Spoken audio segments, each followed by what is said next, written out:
नमस्कार, जय जोहार। क्या आप भी गवर्नमेंट एग्जाम्स की तैयारी करना चाहते हैं? क्या आप भी मेमोरी टेक्निक्स और ट्रिक्स के जरिए बहुत ही कम समय में स्मार्ट स्टडी करना चाहते हैं? क्या आप चाहते हैं कि सीजी व्यापम टॉपर आपको पढ़ाए? तो डाउनलोड करिए योगेंद्र साहू क्लासेस ऐप। यहाँ 10 से अधिक गवर्नमेंट एग्जाम्स क्रैक करने वाले और सीजी व्यापम टॉप करने वाले योगेंद्र सर सीजीपीएससी और सीजी व्यापम के अंतर्गत होने वाले सभी एग्जाम्स की तैयारी कराएं। तो डाउनलोड करिए Yogendra Sahu classes app to be the best, learn from the best.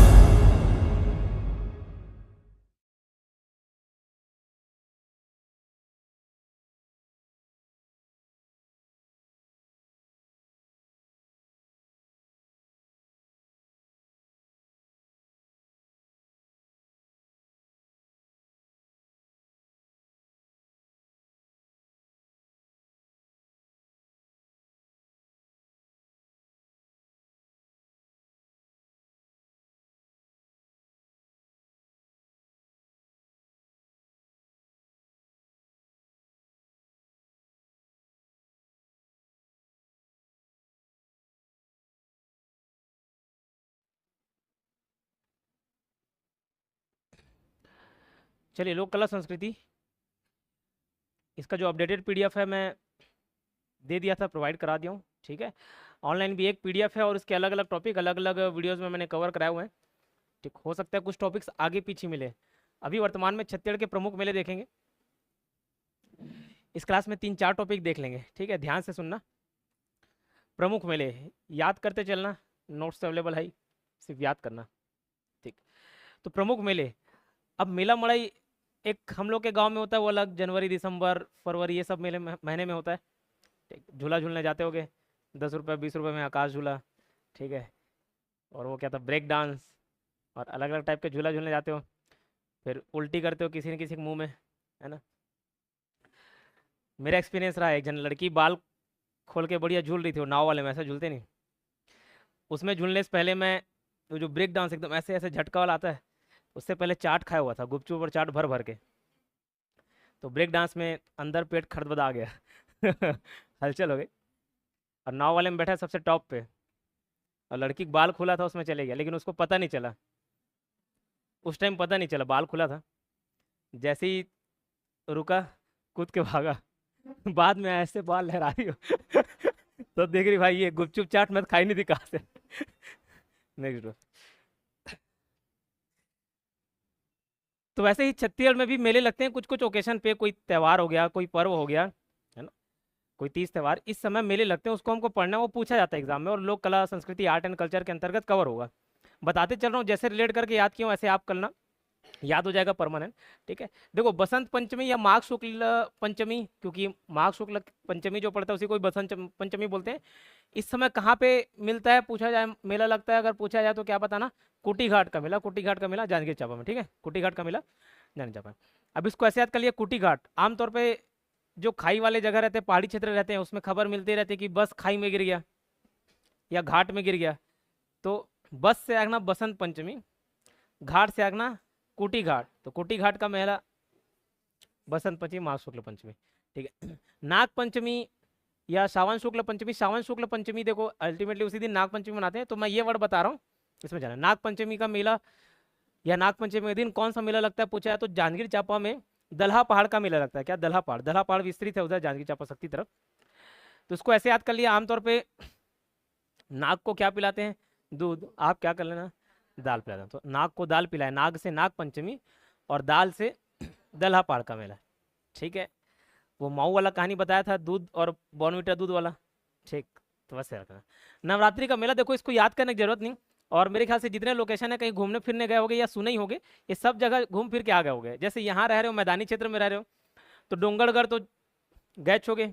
ठीक है, महासमुंद वो भी उतना ही डिस्टेंस पड़ता है लगभग, तो महासमुंद में खल्लारी, वहाँ पे माता का मंदिर है, ये सब जगह गए होगे। तो इसको मैं याद नहीं किया हूँ, कोई ट्रिक कोई रिलेट करके याद नहीं किया, क्योंकि यहाँ सब घुमा हुआ है। बमलेश्वरी मंदिर जो है राजनांदगांव डोंगरगढ़ में, खल्लारी महासमुंद में, रतनपुर में भी महामाया मंदिर है, माता का ही मंदिर है, तो वो भी नवरात्रि, नवरात्रि मतलब माता वाला हो गया, और जितने भी माता के मंदिर है वहाँ लगता है ये मेला। चंद्रपुर शक्ति में चंद्रहासनी मंदिर, माता का ही मेला है, बलि चढ़ता है वहाँ चंद्रपुर शक्ति में। पहले जांजगीर चांपा पड़ता था, अब शक्ति में आ गए। दंतेश्वरी दंतेवाड़ा में, ठीक है, दंतेवाड़ा में। और पिछले बैच में ये चीज़ ऐड नहीं था, इसको याद ऐड कर लेना। मड़वा रानी का मेला लगता है कहाँ पे? कोरबा में। मड़वा रानी जगह, ठीक, कहाँ पे? कोरबा। ध्यान रखा। तो नवरात्रि का मेला सब माता का मंदिर है, माता का जगह है। मड़वा रानी नाम से भी क्लियर है। रतनपुर में माया मंदिर है, डोंगरगढ़ बमलेश्वरी माता मंदिर है, चंद्रपुर में चंद्रहासिनी मंदिर, खल्लारी महासमुंद में भी माता का मंदिर है, दंतेश्वरी वो भी दंतेवाड़ा में माता का ही मंदिर है। तो ये सब जगह में नवरात्रि के समय मेला लगता है, तो इसको मैं अलग से याद नहीं किया। कार्तिक पूर्णिमा, अब महादेव भगवान टीवी सीरियल देखे होंगे, कभी न कभी देखते होंगे, घर में कोई लगा दिया, तो उसमें दो बच्चे रहते हैं महादेव के। कौन? एक गणेश और एक कार्तिक, ठीक है, एक गणेश और एक कार्तिक। तैसे एक कहानी देख रहा था तो टीवी सीरियल वहाँ से याद है, और वहीं सेलेक्ट कर लिया कि किसकी शादी पहले हो, किसकी शादी पहले हो, तो कंपटीशन करवा देते हैं कि भैया जो भी इस लोक का परिक्रमा करके पहले आएगा उसकी पहले शादी करा दी जाएगी, ठीक। तो कार्तिक भगवान जो रहते हैं वो क्या, मोर में बैठ के निकल लेते हैं, और गणेश भगवान बोलते हैं भैया चूहा के भरोसे जाऊंगा तो नहीं हो पाएगा मेरा शादी। तो बढ़िया कंसेप्ट लगाते हैं कि भैया आप ही मेरे क्या हो, तीनों लोक हो, ठीक है, आप ही सब कुछ हो मेरे, आपकी परिक्रमा कर लिया मतलब मैं तीनों लोक की परिक्रमा कर लिया। महादेव भगवान खुश हो जाते हैं, भैया तुम्हारी शादी पहले होगी, ठीक। तो वहां से मेरे को याद है कि भैया दो बेटे हैं, एक कार्तिक नाम है, गणेश है, एक कार्तिक। तो कार्तिक किसके बच्चे हो गए, किसके बेटे हो गए? महादेव के। तो कार्तिक पूर्णिमा महादेव घाट का मेला याद रहेगा, महादेव घाट का मेला। और यहाँ पे रायपुर गए भी हो गए, ठीक है। मकर संक्रांति, मकर संक्रांति में शिवरी नारायण और लखन घाट तातापानी महोत्सव। एक ही पहले मेला याद करा था पिछले बैच में, शिवरी नारायण चापा मकर संक्रांति के दिन। अब ये मेरे को याद हो गया, इसलिए याद हो गया क्योंकि रेलवे कॉलोनी में एक शिव मंदिर है, देखिएगा। तो मकर संक्रांति के दिन इधर से उधर जाते थे, इस ग्राउंड से उधर उस ground, railway ground, CSB ground से। तो वहाँ से मेरे को याद आ जाएगा। तो शिव भगवान का वहाँ पे मंदिर था, तो वहाँ से शिवरी नारायण मैंने याद किया, अब आपको याद होना हो। मकर संक्रांति में शिवरी नारायण का मेला जो कि जांजगीर चांपा पड़ता है। लखन घाट ये हसदेव नदी चापा में। तातापानी महोत्सव हसदेव नदी के किनारे चापा में। और तातापानी महोत्सव बलरामपुर। तातापानी जलप्रपात नदी वाला टॉपिक में कवर कर चुके, बलरामपुर में है, वो याद रहेगा, ठीक है। पुष पूर्णिमा का मेला ये कहाँ पे लगता है? तुरतुरिया। और तुरतुरिया कहाँ? बलौदा बाजार। अब पुष पूर्णिमा मतलब छेरछेरा, याद क्या है? छेरछेरा में धान मांगते हैं, ठीक है। तो धान क्या है? पौष्टिक है। अब जो भी पुष से पौष्टिक याद करना, तो पौष्टिक चीज खाओगे तो तुरतुर तुरतुर भागोगे, नहीं भागोगे।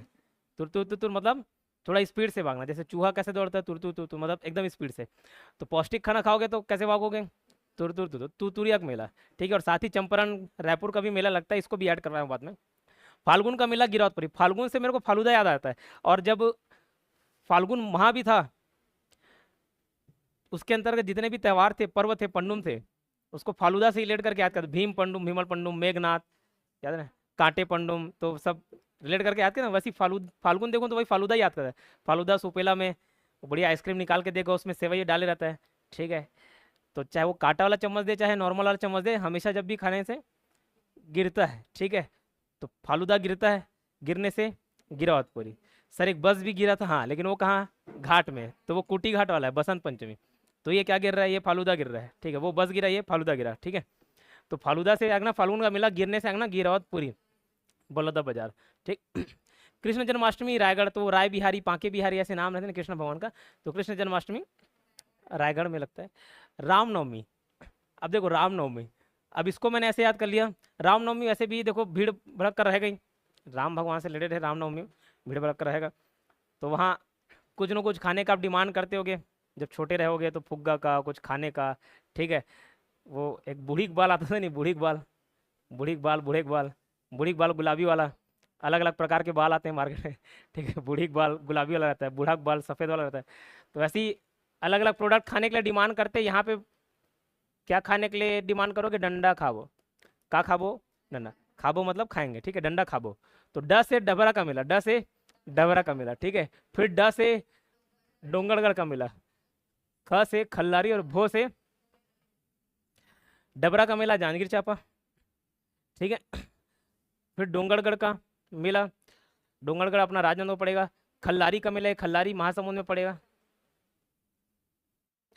और भोरम देव कवर्धा में पड़ेगा। ये सब कबीर धाम जानते होंगे, हाँ। डबरा का मेला जांजगीर चांपा, रामनवमी। इसको देख लेना, जांजगीर चांपा में कि शक्ति में, किसमें, किसी को आइडिया क्या चेंज होगा तो देख लूंगा इसको एक बार, और कभी फ्यूचर में आएगा तो अपडेट करा दूंगा। रामनवमी, डबरा का मेला, डोंगरगढ़ का मेला, खल्लारी का मेला, भोरम देव का मेला। कैसे रखना? रामनवमी के दिन का खाबो? डंडा खाबो। 2-3 ऐसे निमोनिक कोड है मेले वाले में, एक ही दिन में 4-5 जगह अलग अलग मेला लगे ना, उसको ऐसे निमोनिक कोड बना के याद कर लिया, ठीक है। तो जैसे रामनवमी के दिन का खाबो, डंडा खाबो, ठीक है, रामनवमी के दिन डंडा खाबो। और एक राशि दिवस आएगा, जैसे सबका मालिक एक था, ऐसे सबका बाबू एक, ठीक है। तो सबका बाबू एक ऐसे लेट करके है, तो सबका मालिक एक से सबका बाबू एक, ये एक निमोनिक कोड आएगा। एक डंडा खाबो है और एक राशि दिवस है, राशि नाम में आता है राशि दिवस, जैसे राखी दिवस है वैसी राशि दिवस, ऐसे 3-4 निमोनिक कोड है ना। जैसे इसमें राशि दिवस करके याद कर लिया, तो रामनवमी डंडा खाबो, और डंडा खाबो को आप एलाबरेट कर लेना। माघ पूर्णिमा से लेके महाशिवरात्रि तक भी मेला लगता है, मतलब कुछ दिन तक मेला लगता है। एक खाली महाशिवरात्रि के दिन भी मेला लगता है, उसी दिन पर्टिकुलर एक दिन के लिए, और कुछ मेला पहले से चालू हो जाता है घूमने फिरने के लिए, तब तो कस्टमर आएंगे भीड़ भड़क। तो माघ पूर्णिमा से महाशिवरात्रि तक का जो मेला लगता है उसको राशि दिवस करके याद कर लियो मैं। कैसे राशि दिवस, जैसे राखी होता है वैसे राशि दिवस, राशि राशि दिवस। रास से रखना राजिम का मेला, ठीक है, रास से क्या रखना राजिम का मेला, राजीव गुण गरियाबंद, राजीव लोचन का मंदिर है, ठीक, वहां पे। शी से रखना क्या, शिवरी नारायण का मेला, ये जांजगीर चौक में पड़ता है, शिवरी नारायण का मेला।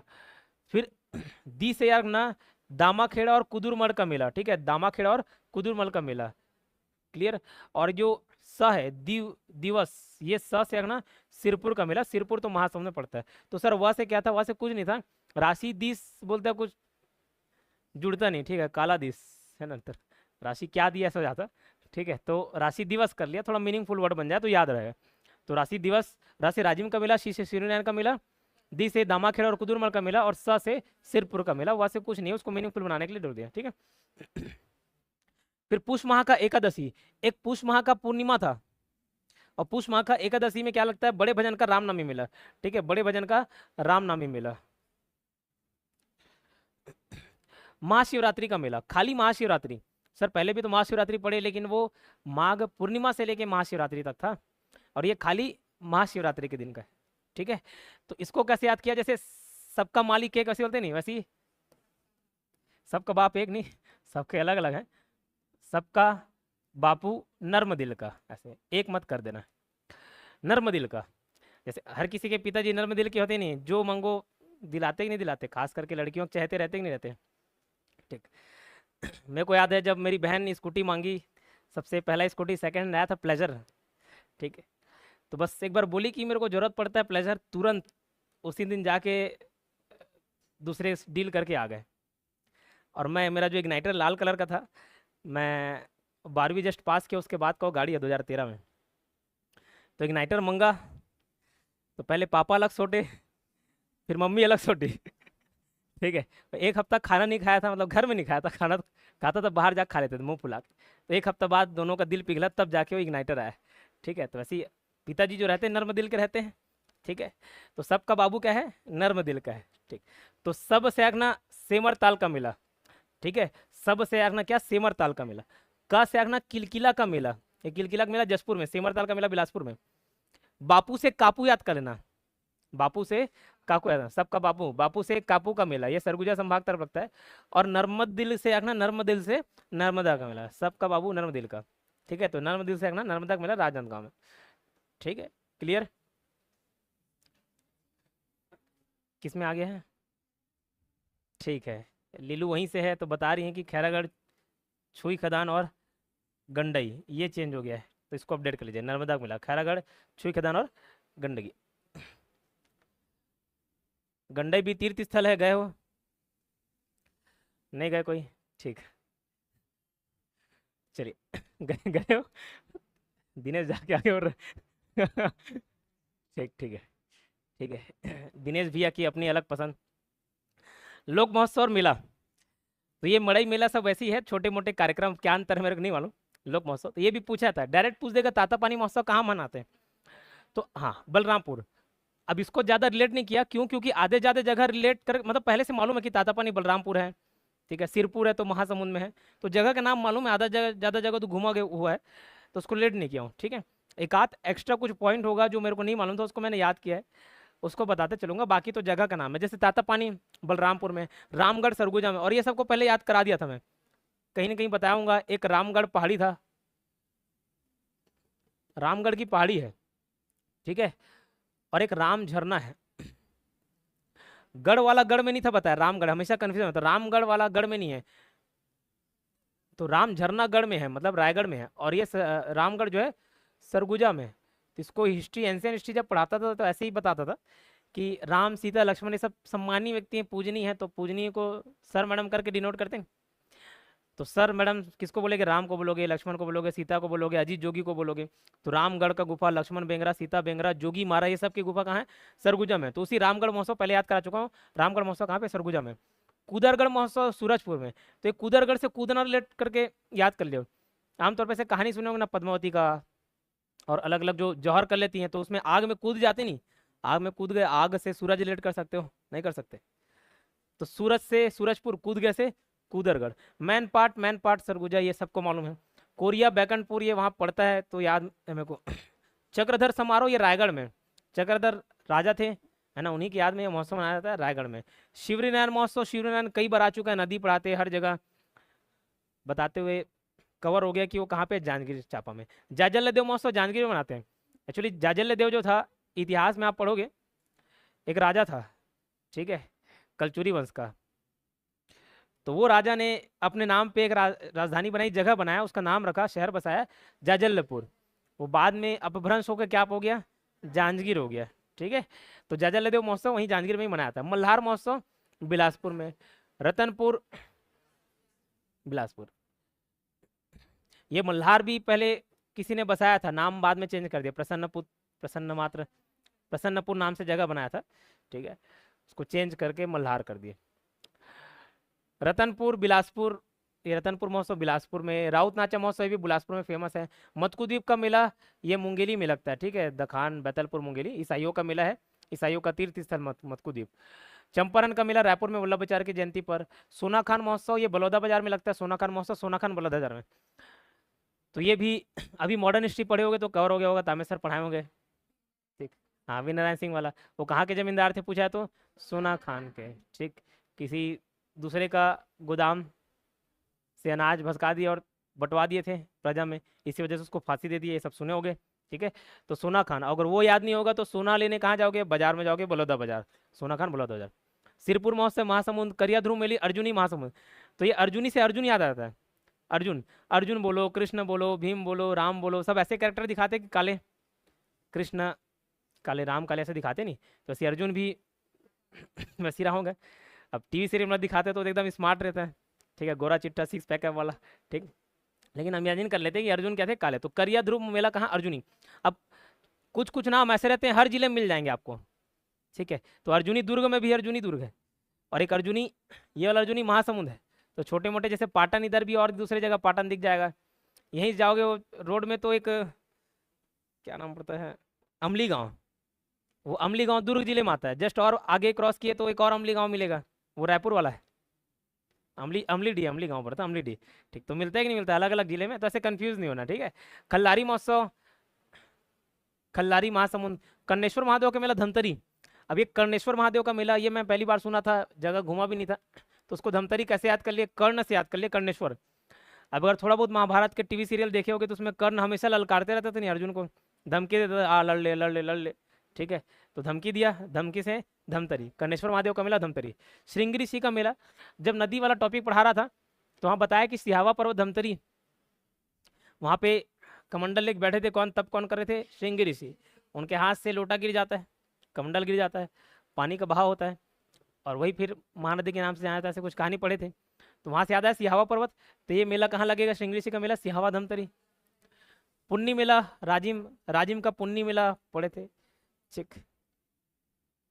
भोरमदेव कबीरधाम में, डोंगरगढ़ राजनांदगांव में। नगपुरा महोत्सव, ये नगपुरा पार्श्वनाथ मंदिर गए हो क्या, नगपुरा में पार्श्वनाथ मंदिर, ठीक है। तो वो कहाँ पे पड़ता है, दुर्ग जिले में, तो दुर्ग में हो। गौरैया मेला चौरेल बालोद, ठीक है। अब ये बालोद पहले याद करना, फिर वो चौरेल तो याद आ जाएगा। गौरे चौरे ऐसे मिलते जुलते नाम है तो वैसे याद हो जाएगा। जैसे काले काले बाल बोलते नहीं, अब किसी किसी बाल फिर काले से क्या हो जाता है, गोरा, तो काले काले से गोरा गोरा बाल, बालोद, ठीक है। चौरेल बालोद में गौरैया मेला लगता है। अंतर्राष्ट्रीय बौद्ध सम्मेलन डोंगरगढ़ में। गड़िया महोत्सव, गड़िया पहाड़ है, कांकेर का भी उधर रास्ते में गए होगे, रास्ते रोड में ही पड़ता है कांकेर में गड़िया पहाड़। तो गड़िया पहाड़ याद है, कांकेर में पड़ता है। वहां से गड़िया महोत्सव, वहीं में क्या लगता है, गड़िया महोत्सव। और गढ़ बासला चेतराई मेला, ये भी कांकेर में लगता है। दोनों गढ़ है। गड़िया पहाड़ भी कहाँ है पूछने से, कांकेर में, ज्योग्राफी में पढ़ना पड़ेगा। तो वही महोत्सव भी लगता है कांकेर में। बस्तर दशहरा जगदलपुर, बस्तर लोक जगदल बस्तर, ये सब पहले बस्तर में कवर हो चुका है। फागुन मेला मड़ई कोंडा गांव में, फागुन मड़ई मेला कोंडा गांव में।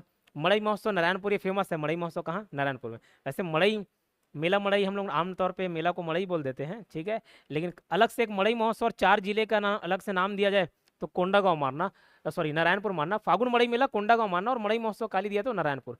रामाराम पहाड़ी है सुकमा में, ठीक, वहीं आसपास जगह है। तो रामाराम महोत्सव सुकमा में। गोंचा पर्व कवर कराया जा चुका है बस्तर में। ढोलकल महोत्सव फरसपाल दंतेवाड़ा में।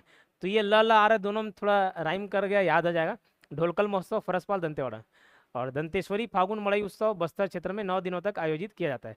एक दंतेश्वरी दंतेवाड़ा मंदिर में है, दंतेवाड़ा जिले में है। और एक दंतेश्वरी जगदलपुर बस्तर में भी है। तो ये जो दंतेश्वरी फागुन मड़ई उत्सव है बस्तर क्षेत्र में। फागुन फागुन और मड़ई से कंफ्यूज मत होना। खाली मड़ई महोत्सव नारायणपुर, फागुन मड़ई मेला कोंडागांव, और ये दंतेश्वरी फागुन मड़ई उत्सव बस्तर क्षेत्र। इसके अलावा और मड़ई के नाम थोड़ा सा कंफ्यूजिंग जो थे, बस्तर में दंतेश्वरी फागुन मड़ई, अभी ऊपर देखे तो मैंने बताया दंतेश्वरी माता का मंदिर एक दंतेवाड़ा में भी है और बस्तर जगदलपुर में भी है। तो ये जो दंतेश्वरी फागुन मड़ई है बस्तर में है। लोक मड़ई राजनांदगांव में, कंफ्यूजिंग वर्ड थे उसको एक जगह लिखा दिया, उसकी बात कर रहा हूँ। लोक मड़ई राजनांदगांव में। कांकेर में माघ मड़ई है, और दंतेवाड़ा में फागुन मड़ई, देखे कोंडागांव में भी फागुन मड़ई है, और नारायणपुर में मड़ई महोत्सव, ठीक, दंतेवाड़ा कोंडागांव। तो ये नाम याद रखिएगा, ठीक है, क्वेश्चन पूछा गया यहाँ से। छत्तीसगढ़ी कलेवा, अब ये जो महिलाएं अगर थोड़ा बहुत बनाई होंगी तो सबको याद होगा, जो छत्तीसगढ़ के छत्तीसगढ़िया हैं ये सब खाए होंगे, ठेडरी खुरमी चीला, ठीक है।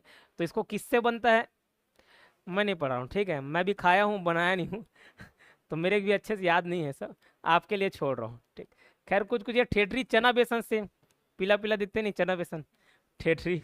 ठेठरी खुरमी गेहूं और चावल आटा, खुरमी काला काला जड़ जा रहता है वो। चीला छत्तीसगढ़ी डोसा चावल आटे का बना रहता है, ठीक। अगर घर में कुछ नहीं है और जल्दी बनाना है, कोई आइटम रेडी करना है तुरंत तुरंत, चीला, वो डाले पाउडर घोले और तुरंत चीला बन गया, चलीला खा सर।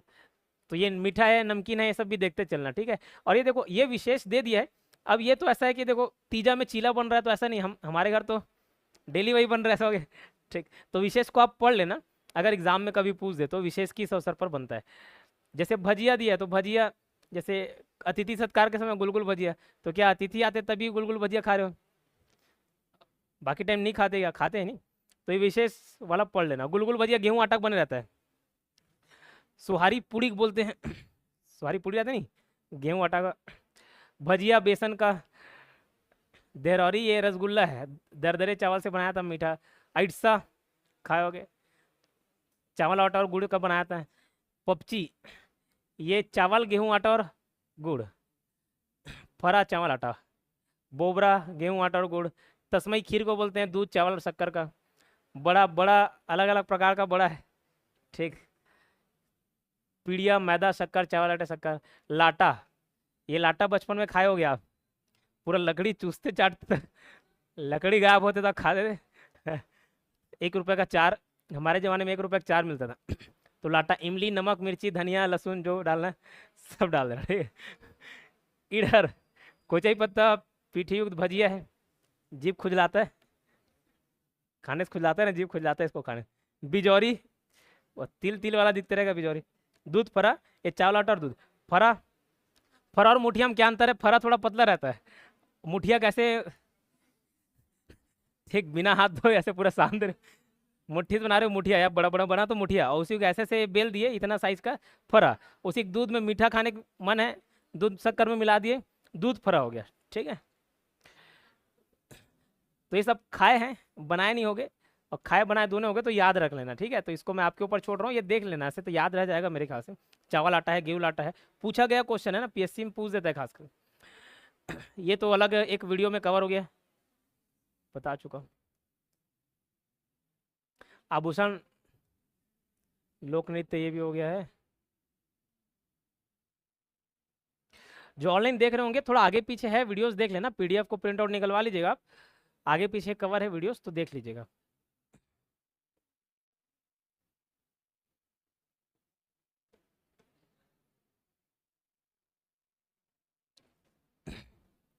लोक कला या लोक संस्कृति क्षेत्र, इससे पहले एक इंटरेस्टिंग टॉपिक पे आते हैं लास्ट, विवाह पद्धति। देखो ये जनजाति वाला पार्ट है, बट मैं जनजाति वाले टॉपिक को भी लोक कला संस्कृति में घुसा दिया, इसलिए एक ही टाइप का पैटर्न देखोगे ना, गोल लगता है, ठीक है, तो थोड़ा सा वैरायटी चेंज कर दिया। अभी विवाह पद्धति बता रहा हूँ, ज़्यादातर लोग तो अविवाहित हैं, तो इसमें से देख लेना जो जैसा पसंद आए, ठीक है। चित्रेश तोरो लायक एक ठोक विवाह हवे ठीक, इंतजार करोगे, बताऊँ समझ जाओगे कौन सा विवाह है। अब देखो ये जैसा नोट्स किताब इधर उधर से मिला मैंने डाल दिया, ये लंबा चौड़ा कहानी टाइप का लगेगा, हो सकता है आपको ऊट पटांग लगे, लेकिन हो सकता है आपके हिसाब से ये जनजाति पद्धति वाला विवाह उठ पटांग लगे और उनको आपका विवाह उठ पटांग लगे। तो कई सारे ऐसे कार्यक्रम है ना, फिर उसका अगर किसी पंडित को ही पूछ दोगे भैया इसका क्या महत्व है, क्यों मनाते, नहीं बस करते आते हैं, मालूम नहीं, या पंडित नया कोई कहानी बता देगा तुरंत तुरंत नहीं मालूम है, तो बस करते हैं, ठीक है, और कर रहे हैं तो मैं बता रहा हूँ। तो पूरा विवाह पद्धति को मैं यहाँ पे एक्सप्लेन नहीं किया हूँ, कुछ को जो एक्सप्लेन किया जाना चाहिए, जो डीप में समझाना है उसको मैं बता दिया हूँ। बाकी हर जनजाति के विवाह पद्धति हम लोग जनजाति वाला टॉपिक पढ़ेंगे, उसमें देखेंगे, ठीक। एक बैगा जनजाति, बैगा जनजाति के अंतर्गत बहुत सारी विवाह पद्धति है, उसको समझते हैं क्या है। सुनना इंटरेस्टिंग है, चढ़ विवाह, इसका नाम से कोई लेना देना नहीं, एक दूसरे को कोई चढ़ने वाला काम नहीं है, ठीक है। चढ़ विवाह में क्या होता है, जैसे आमतौर पर लड़का लड़की घर देखने जा रहा है, या किसी में हो सकता है लड़की लड़के वाले घर जाते हैं, तो यहाँ लड़का लड़की घर जाता है। छत्तीसगढ़ी विवाह तो ज़्यादातर वैसे होते हैं ना, लड़का लड़की घर जा रहा है, ऐसा सिस्टम। तो इसमें जब जाते हैं तो कंधे में महुआ बॉटल लटका के जा रहे हैं, ठीक, क्यों, मिठाई लेके जाओ, बात बने ना बने, इससे बात जरूर बन जाएगा, ठीक है। 90% परेशानियों का हल पौआ, ठीक है। कुछ एक लोटा जल वाला भी है और बाकी ये भी है, जहाँ एक लोटा जल काम ना करे वहाँ ये, और जहाँ ये काम ना करे ये, ठीक। तो इसमें क्या, महुआ बॉटल लटका के जाते हैं, एक रीति रिवाज रस्म टाइप का है, जैसे आप किसी घर जाते हो तो ऐसी थोड़ा बहुत खाने पीने का आइटम लेके जाते हो नहीं, केला मिठाई ऐसा कुछ, तो वैसे ये महुआ बॉटल लटका के जाते हैं, ठीक है। और महुआ लड़का और लड़के के पिता गए, लड़की घर एंट्री मारे, घुसे, बैठे, उसको सामने रखते निकाल के 2 बॉटल, ठीक, उसमें क्या रहता है, महुआ दारू, है ना, तो शुद्ध देसी आइटम। अब लड़की का पिता जो है वो फिर लड़की को बुलाता है, और अगर नहीं बुलाए और ज़्यादा इंतजार करा रहे हैं तो लड़का बोलता है भैया मेरे प्यास लगा है, ठीक है, मतलब यहाँ पे लिखा हुआ ऐसे, लड़के के पिता प्यास लग रही, प्यासा हूँ अभी, जल्दी व्यवस्था कराओ। तो लड़की आती है, ठीक, फिर उसी के सामने ये महुआ दारू का जो बोतल उसको खोला जाता है। अब लड़की को लड़का पसंद आया नहीं आया, उसका जवाब वो डायरेक्ट नहीं देती कि हाँ पसंद एकदम इसी से करूँगी, ऐसा नहीं बोलती, ठीक है, तो घुमा फिरा के बोलती है। तो 2 अलग अलग प्रकार के सेंटेंस यूज़ किए, हाँ नहीं उसमें जवाब समझ आ जाता है। लड़की अब बॉटल खोल के रखे, अगर लड़की ने बोल दिया मैं कुछ नहीं जानती, मद्य पियो, मतलब नहीं है, ठीक, और मुझसे क्या पूछते हो, मद्य पियो, तो हाँ है। अब ये मैं एक्सप्रेशन बना के नहीं दिखा सकता, थोड़े शर्मा के ऐसे घूंघट ढक वक के बोल रही है मुझसे क्या पूछते हो ठीक है तो मद्य पियो, तो नहीं वाला वर्ड आ गया, मतलब नहीं है, मैं कुछ नहीं जानती, मद्य पियो, मतलब पियो और निकलो यहाँ, ऐसा। तो इनकार, और मुझसे क्या पूछते हो जी, मद्य पियो, तो स्वीकार है, हाँ हो गया, ठीक है, क्लियर। तो इसमें दोनों मिल बांट के पी लेते हैं उसका, फिर इसे ही मंगनी का शराब कहा जाता है, ठीक, फिक्स हो गया, मंगनी तय, ठीक है, शादी हो गया, क्लियर। तो ये कौन सा विवाह था, चढ़ विवाह। कुछ विवाह को एक्सप्लेन कर रहा हूँ, बाकी को फिर सिर्फ नाम से ही जानेंगे। तो बैगा में ये प्रचलित है चढ़ विवाह, ठीक है। उटवा विवाह, उटवा में, उटवा से उठाने से याद कर लेना, पूरा खर्चा कौन उठाता है, इस विवाह का पूरा खर्चा लड़के वाले उठाते हैं, इसमें लड़की वाले लड़के के घर जाते हैं, इसमें लड़की वाले लड़के घर जाते हैं, और शादी का पूरा खर्चा, हाँ, आमतौर पे दोनों मिल बांट के उठाते होंगे, इधर का पार्टी इधर वाले, उधर का पार्टी खर्चा उधर, लेकिन यहाँ लड़के ज़्यादा इच्छा है भैया नहीं विवाह करूँ तोरे से, नहीं कागरोस नहीं करूँ, तो खर्चा लती ही उठा। तो उठवा विवाह में खर्चा कौन उठाता है, लड़के ले। बैगा जनजाति के अंतर्गत विवाह देख रहे हैं, ठीक है, बैगा जनजाति के अंदर जो प्रचलित है वो सब विवाह देख रहे हैं। पहला देखिए क्या, चढ़ विवाह, ठीक, उसमें क्या लेके चल दिए, महुआ बॉटल लेके चल दिए, मिठाई ठेक जगह उसी के रखे, लड़की की पसंद है अगर तो मुझसे क्या पूछते हो, पियो, और लड़का एकदम खसमाड़ू दिख रहा है, अखंड खसमाड़ू मैं कुछ नहीं जानती, मत पियो, ठीक है। अब ये देखो, लमसेना विवाह तीसरा, ये क्लियर, उटवा विवाह क्लियर है, उसमें लड़का वाला पूरा खर्चा उठाता है। लमसेना विवाह गौड़ जनजाति में से लमनाई विवाह या सेवा ही कहते हैं। अभी फिलहाल ये बैगज जनजाति के अंतर्गत पढ़ रहे हैं, सेम पैटर्न है, वही शादी है, लेकिन उसको क्या विवाह बोल देते हैं, लमनाई विवाह कहा जाता है। यदि किसी लड़के के पिता अपने लड़की की शादी करने में सक्षम नहीं है, एक्चुअली लमसेना क्या, जैसे घर जमाई बोलते नहीं, तो वो घर जमाई छत्तीसगढ़ी या जनजाति भाषा में लमसेना है, समझ लो, ठीक है। अब जनजातियों में ऐसी प्रथा प्रचलित है कि शादी होगा तो लड़के वाले लड़की पक्ष को पैसा देंगे। यहाँ उल्टा होता है, लड़की वाले दहेज के रूप में देते नहीं पैसा, और कुछ कुछ कास्ट में फिर सीधा सौदा होता है, कुछ नहीं है 10 लाख, गवर्नमेंट जॉब है, चपरासी भी है 20 लाख, ठीक है। एक यहाँ अनुज है, अनुज राय, स्टूडेंट है, अभी नहीं आ रहा है, बोलते सर मेरा गवर्नमेंट जॉब लगवा के दे दो, एक खाली गवर्नमेंट जॉब लगवा के दे दोगे मेरा रेट 15 लाख हो जाएगा, और पीएससी सेकंड क्लास ऑफिसर का तैयारी करवाओ, लगवा दो, मेरा रेट 40 हो जाएगा, 20 आप रख लेना। फीस नहीं दे रहा हूँ, शादी हो 20 आप रख लेना, मतलब बात शादी होने बाद नहीं पूछेगा तुझे, ठीक। तो लमसेना विवाह, अब ये पैसा देना है, अब पैसा नहीं दे पाए तो, पैसा नहीं है तो क्या करेंगे, तो उस केस में क्या होता है, पहले बेटा पैसा दो, और पैसा नहीं दे रहे हो तो यहाँ रह के काम करो, काम करोगे तो पैसा चुक जाएगा ना, काम करोगे खेत में काम करो, पैसा चुक जाएगा। तो शादी होने से पहले लड़का क्या लमसेना बन के रहता है, घर जमाई घर दामाद बन के रहता है, और काम करेगा वहाँ ससुराल पक्ष में, और लड़की के पिता खुश करेगा, ठीक है। तो ये आमतौर पे 7 साल का प्रोसेस होता है, मतलब इतना लंबा चौड़ा इंतजार 7 साल तक, ठीक। लेकिन अगर लड़की के पिताजी को थोड़ा दया आ गया है ना, तो 1 साल में ही शादी करवा सकते हैं, ठीक है, क्लियर। तो ये क्या विवाह है, लमसेना। फिर बाकी लिखा हुआ है, ये पढ़ सकते हो। लड़का लड़की घर जाकर लड़के के घर वालों की सेवा करता है। लमसेना रहने की अवधि 7 साल होती है, लेकिन लड़की का पिता चाहे तो 1 साल में ही वो कॉन्ट्रैक्ट को तोड़ के शादी करवा सकता है। पैठुल विवाह, इसमें लड़की पैठुल हो जाती है। पैठुल हो जाने का मतलब है, देखो इसमें लड़की का जोर चलता है ना, लड़के कोई जोर नहीं चलता। इसमें लड़की लड़के के घर घुस जाती है और लड़के के ऊपर जाके हल्दी चावल छिड़कती है, मतलब कोई पसंद आ गया, ठीक है। लड़कों के लिए कोई ऑप्शन नहीं है ना, लड़के मत खुश होना को, हाँ जा किसी हल्दी छिड़क दिए, ठीक है, वहाँ मार पीट के भगा देंगे आप। लड़कियों के पास ये ऑप्शन है कि कोई लड़का अच्छा पसंद आया, दिख रहा है, गोरा चिट्ठा मस्त है, गए उसके ऊपर सो रहा है तो क्या छिड़क दी, हल्दी चावल छिड़क दी। और बोला जाता है कि हल्दी चावल छिड़क दी और रंग चढ़ गया, छिड़का गया, मतलब फिर अब तुम शादी से इनकार नहीं कर सकते। ये बैगा जनजाति के अंदर पड़ रहे हैं ना, अंतर्गत। इसलिए सोओगे तो कैसे सोना है, चदर कंबल ओढ़ के, ठीक है, सकरी वकरी लगा के, ठीक।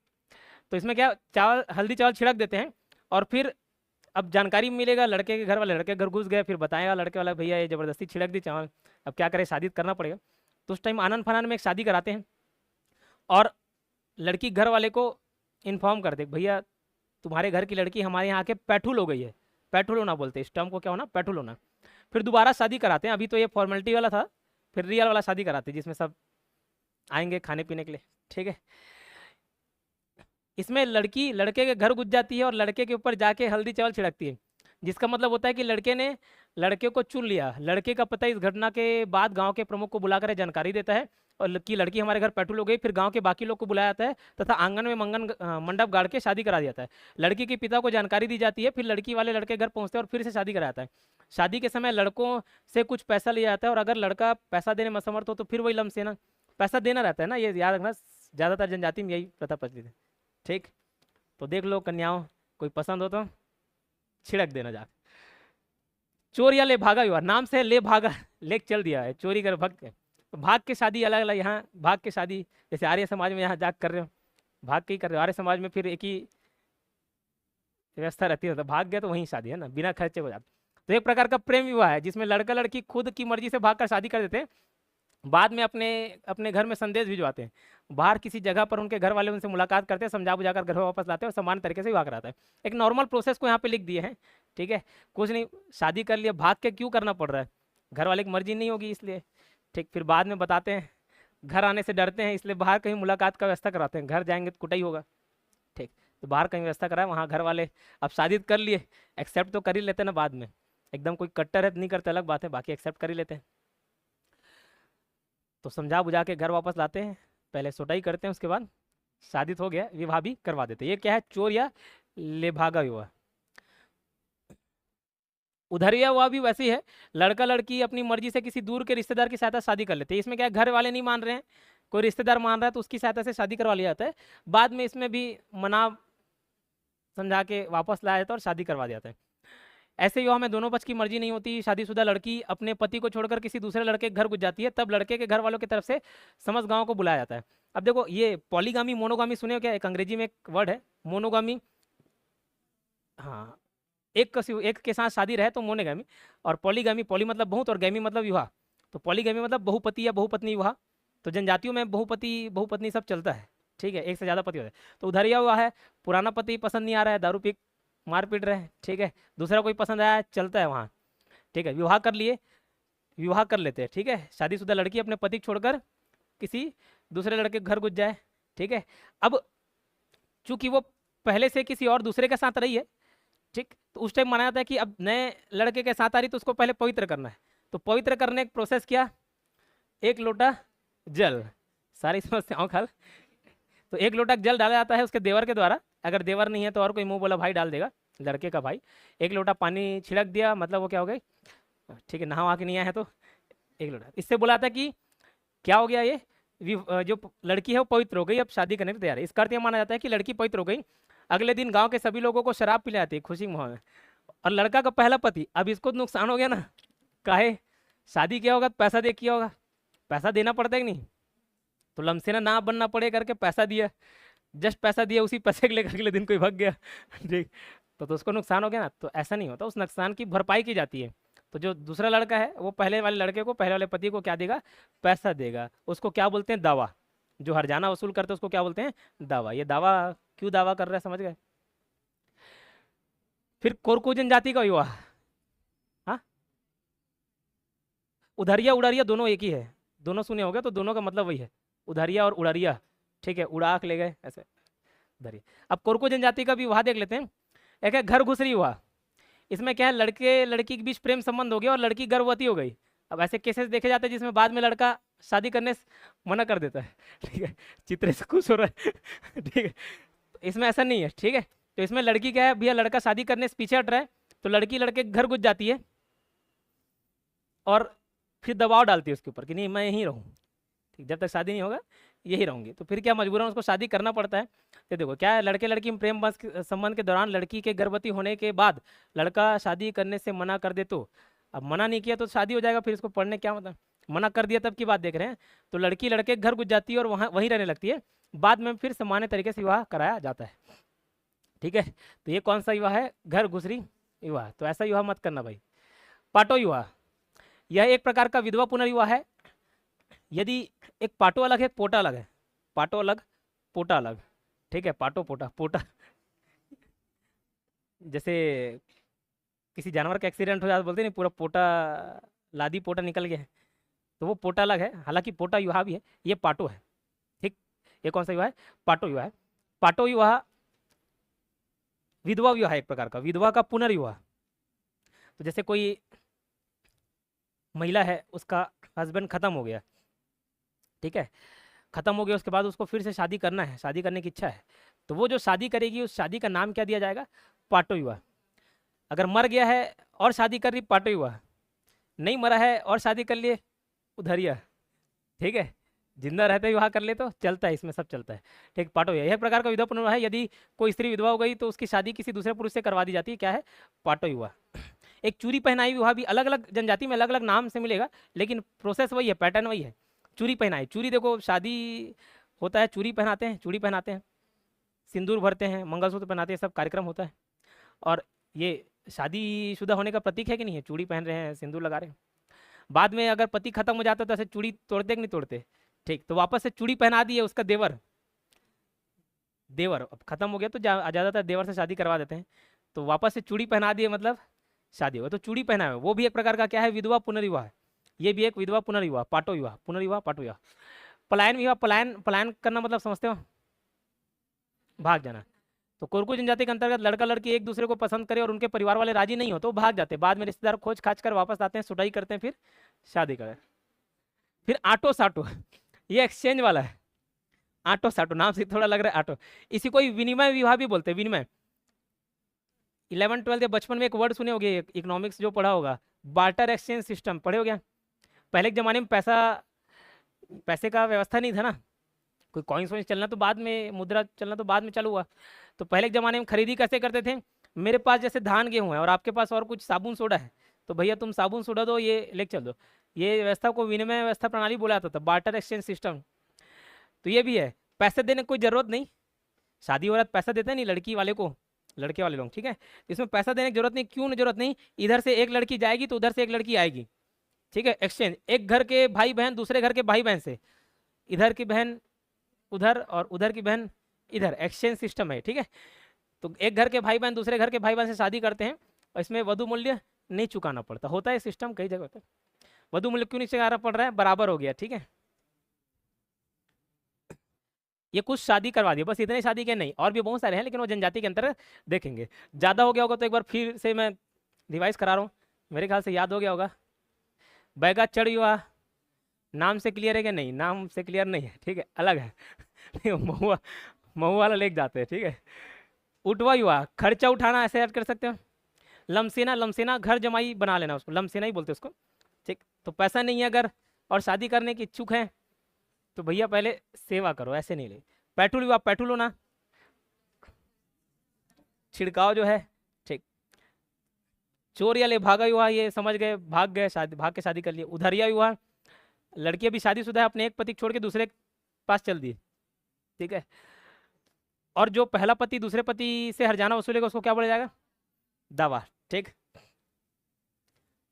कोरकू जनजाति का विवाह घर घुसरी हुआ, ठीक है। थ्योरी पढ़ाते पढ़ाते प्रैक्टिकल उस केस में, और लड़का शादी करने से मना कर दे तो घर घुस के बैठ जाती है, ठीक है। भैया शादी जब तक नहीं होगा तब तक यहाँ से नहीं जाएगा। पाटो युवा, पासे पाटो पासे पुनर्विवाह, विधवा पुनर्विवाह, पाटो युवा, ठीक है। पलायन नाम से क्लियर है, पलायन मतलब भाग जाना। आटो साटो, ठीक है। ये हो गया आपका शादी वाला सिस्टम।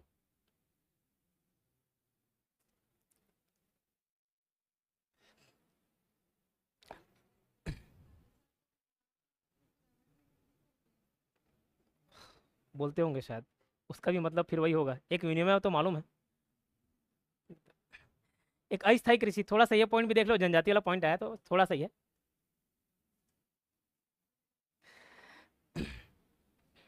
अस्थायी कृषि, जनजातियों में अस्थायी कृषि प्रचलित है, एक जगह से दूसरे जगह खेती करना। अब यहाँ आपके तरफ मैदानी क्षेत्र में देखोगे तो जो खेत हमारा हो गया वो हमारा ही है, उसी में लंबे समय तक खेती किसानी चल रहा है। लेकिन वो पहाड़ी जंगली इलाका में ऐसा नहीं संभव हो पाता कि एकदम फर्टाइल लैंड हो और वहाँ खेती कर रहे हो। खेती करने के लिए भूमि भी तो होना चाहिए, तो भूमि नहीं रहता। तो क्या करते हैं, जैसे ये पहाड़ है, ठीक है। अब ये पहाड़ में देखना, पहाड़ एकदम पथरीली पहाड़ थोड़ी ना होता है, पहाड़ में भी पेड़ रहते हैं कि नहीं, ऐसे उगे रहता है, पेड़ उगा है, ठीक है। तो ये पहाड़ में, अब पहाड़ी में कई लोग रह रहे हैं उसी क्षेत्र तरफ, तो पहाड़ के पेड़ को काट देते हैं, उसको थोड़ा समतल बनाने का प्रयास करते हैं। पेड़ को काटे, लकड़ी वकड़ी काटे, उसी को जलाए, उसके राख को वहीं छिड़क दिए, वो खाद के रूप में काम करने लग गया, ठीक। तो ये कृषि पद्धति अलग नाम से जानी जाती है, उसको देखेंगे क्या नाम है, अलग अलग नाम है। 3 अलग अलग वैरायटी बता रहा हूँ। एक पहाड़ पे जो पेड़ है उसको काटे वहीं करा दिए। दूसरा पहाड़ पे नहीं कर रहे, मैदान में, लेकिन वहाँ पे भी जंगल झाड़ी है ऐसे, इसको काटे और वहाँ पे उसी जला के उसके राख को छिड़काव कर दिए, वो खाद है।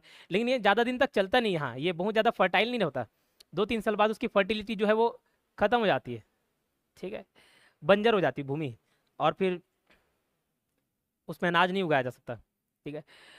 तो एक पहाड़ पे काटे वहीं खेती किए, एक मैदान में काटे वहीं खेती किए, और एक मान के चलो मैदान, पेड़ है ही नहीं, अब कहाँ से लेके आए खाद वाद, तो दूसरे जगह का काट पीट के लाए वहाँ जला दिए। तो ये 3 अलग अलग प्रकार की खेती हो गई, ठीक है। तो देखो, पहाड़ों पर स्थित पेड़ों को काट कर जलाकर राख को खाद के रूप में उपयोग किया जाता है, और ये खेती किस नाम से जानी जाती है, पेद्दा, क्या, पेद्दा।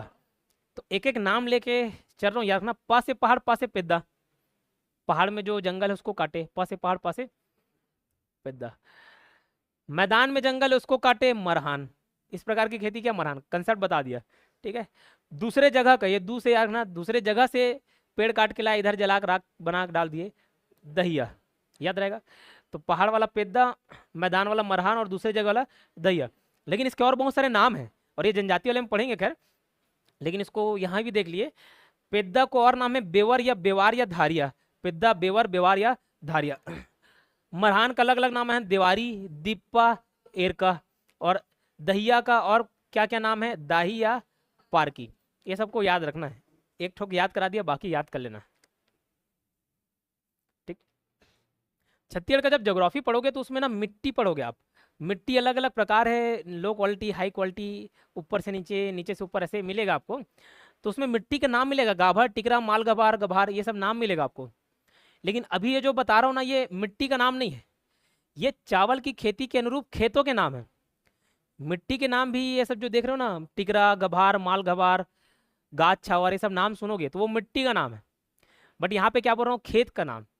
खेत का अलग अलग नाम है, किसके आधार पे नाम है, जो खेती की जाती है, किस स्थान पे की जा रही है, उसके आधार पर उस खेत का अलग अलग नाम रख दिया जाता है। चावल की खेती अगर करें, ठीक है, तो इसको याद रखना, अगर ये पहाड़ का हिस्सा हो गया और फिर यहाँ से मैदान चालू हो गया, ये स्लोप है, ढलान है, ढाल है, और ये पेड़ का सबसे ऊपरी भाग चौकी वाला, और जरूरी नहीं एकदम चौकी रहे, थोड़ा सा ऐसे समतल भी तो हो सकता है ऐसा, है ना। तो ये चौकी वाला पार्ट हो गया, ढलान वाला, और ये मैदान वाला पार्ट हो गया।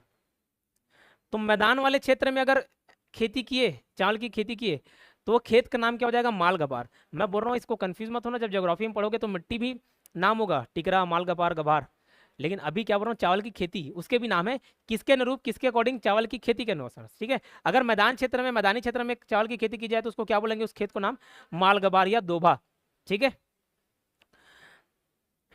स्लोप में करें, स्लोप में करे तो उस खेत का नाम क्या हो जाएगा, चावल की खेती का नाम क्या, तो क्या नाम, टिकरा। तो वैसे आपके कोई भी स्लोप ढलाना रहता है, ऐसा टिक के खड़े होते कि नहीं होते स्लोप, तो टिकने से आना टिकरा। और एकदम टॉप पे कर रहे हो तो उसका नाम है गाबर। तो कोई भी ऐसे चौकी वाली चीज, इसी से तो गोबते हो किसी को, गोबोगे तो, ठीक है ना, तो चौकी वाले से, तो इधर हुआ तो क्या, गाबर, टिकरा, माल गवार। तो ये वही लिखा हुआ है नीचे पॉइंट। पहाड़ की ऊपरी सतह पर बने ऐसे खेत जहाँ चावल की खेती जाती, गभार, टिगरा पहाड़ के ढलान पर, और माल गभार या दुबा पहाड़ के नीचे समतल भाग में किया जाता है, उसको बोलते हैं, ठीक है।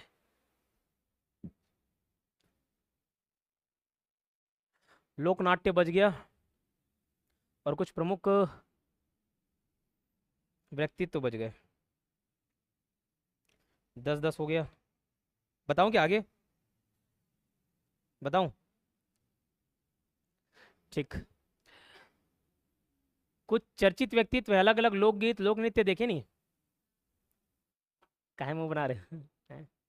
ये तो तीसरी चौथी बार पढ़ रहे हो भाई आप।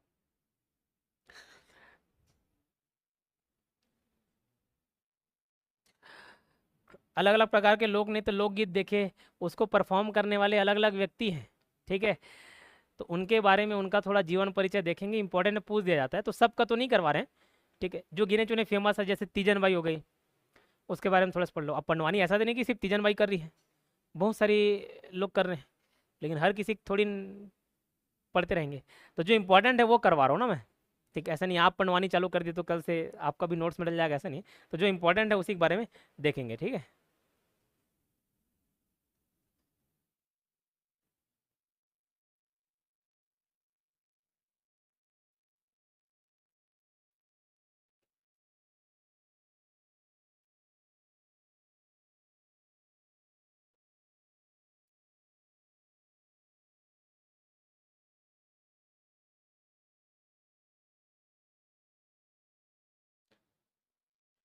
तीजन भाई यहीं के रहने वाली, पाटन दुर्ग का उनमें जन्म स्थान है, ठीक है। ये गनियारी में रहना होता है इनका, यहाँ से 4 किलोमीटर दूर।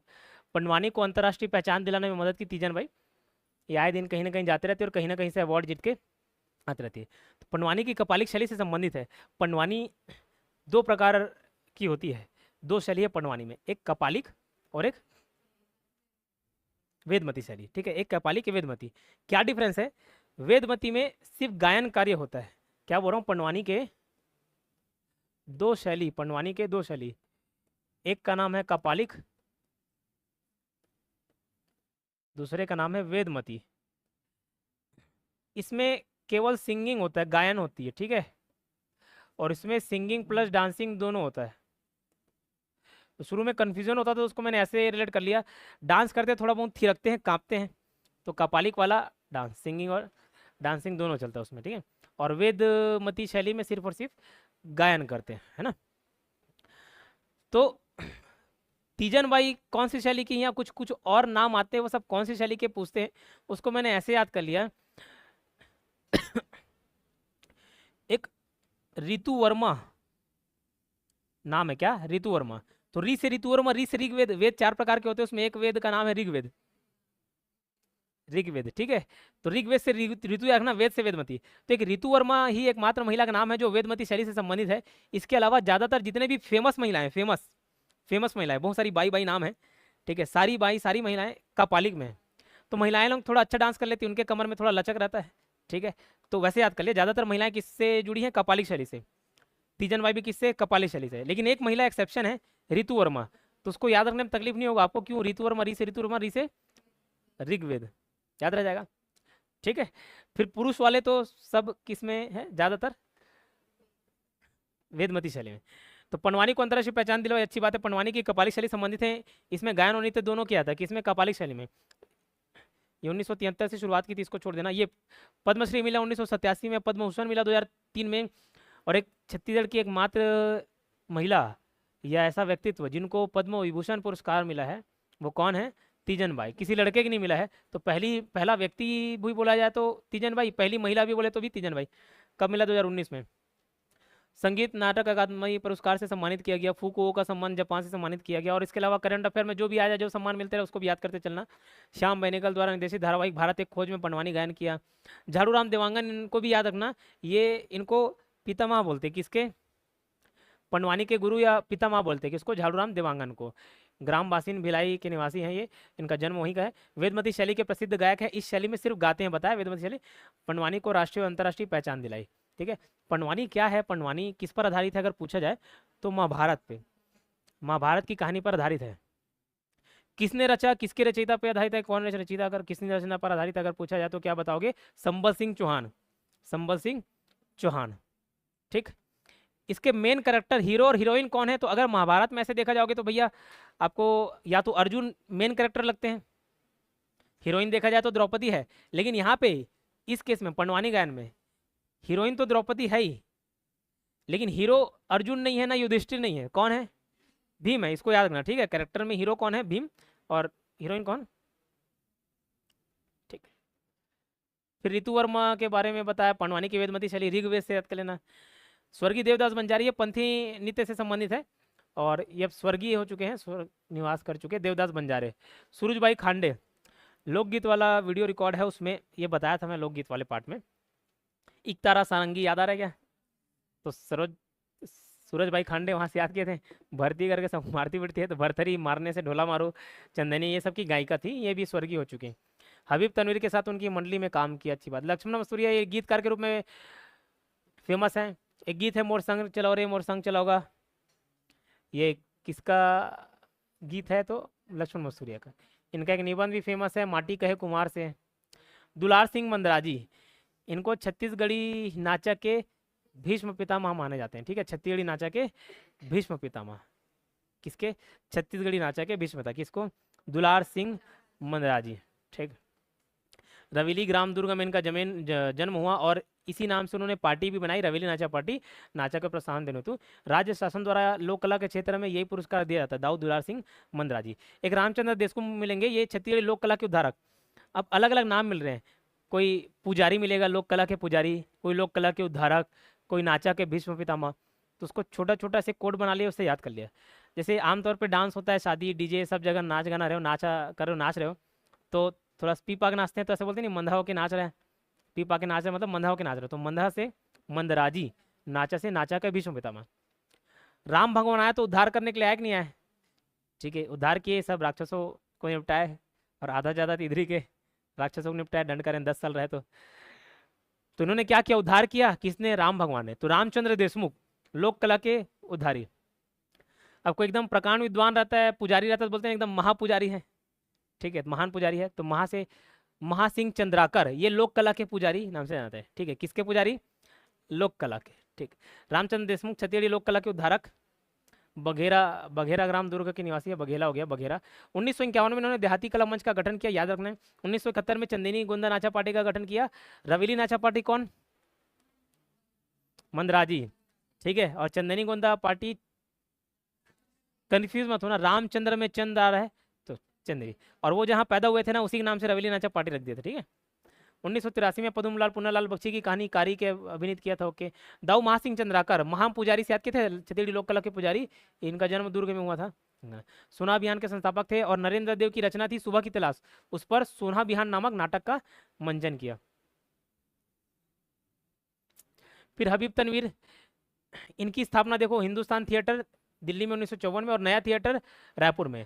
हिंदुस्तान जो थिएटर है वो 1954 में, और नया थिएटर ना से नौ ना से नया कर लेना 1959 में नया थिएटर है रायपुर में बनाया। हबीब तनवीर, इनकी नाटक थी चरणदास चोर, आगरा बाजार, माटी की गाड़ी, ये सब। इनको भी पद्मश्री सम्मान मिला 1983 में और पद्म भूषण मिला 2002 में।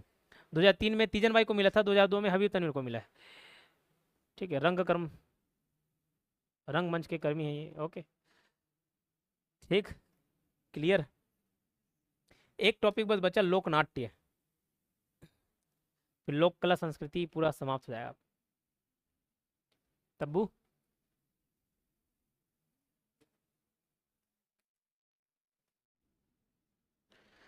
चलिए लोक नाट्य का टॉपिक पढ़ना है। ये लोकगीत, लोक नृत्य और लोक नाट्य क्या अंतर है, एक दिन पूछे थे मैडम तो पता। गीत मतलब गाना गा दिए, नृत्य डांस कर लिए चाहे गाना के साथ चाहे बिना गाना के, और नाट्य मतलब नाटक का प्रदर्शन, एक प्रकार से मंच में जो परफॉर्म किया जाता है ना, उसको एक कहानी को दर्शा रहे हैं, ठीक है, नाटक करके थोड़ा एक्टिंग करके, वो लोक नाट्य है, ठीक। उसके बाद कुछ लोक नाट्य हैं छत्तीसगढ़ के अंतर्गत, उसी को लोक नृत्य के अंतर्गत भी काउंट किया जाता है और लोक नाट्य में भी। जैसे माओ पाटा नृत्य हम लोग पढ़े, तो वो कभी कभार नृत्य के रूप में भी ले लिया जाता है और उसको लोक नाट्य भी बोल दिया जाता है। अगर नृत्य और नाट्य दोनों देता है लोक नाट्य मारना, ठीक है। तो लोक नाट्य मतलब क्या, पूरी कोई कहानी को एक्टिंग करके दर्शाया जाता है, समझ लो। अब छत्तीसगढ़ के जितने लोक नाट्य है उसको हम लोग पढ़ लेते हैं, देख लेते हैं, जो स्पेशली छत्तीसगढ़ में चल रहा है। छत्तीसगढ़ के बाहर का नहीं पढ़ना है, छत्तीसगढ़ का पढ़ना है, छत्तीसगढ़ के आर्ट एंड कल्चर में, ठीक। तो सबसे पहला रहस्य, रहस्य से रासलीला तो याद रह जाएगा आपको, और रासलीला किसकी, राधा की और कृष्ण की। तो ये किसके ऊपर आधारित है अगर पूछा जाए तो रासलीला पर आधारित है। किसके रासलीला पर, कृष्ण और राधा की रासलीला पर आधारित है। कौन सा, रहस्य। अब वो भी ये रासलीला किसके ऊपर आधारित है, तो एक बाबू रेवाराम करके कवि थे, ठीक है, रतनपुर के प्रसिद्ध कवि थे। रतनपुर में कलचुरी शासन चलते थे ना, तो उसी के अंतर्गत बाबू रेवाराम एक प्रसिद्ध कवि थे।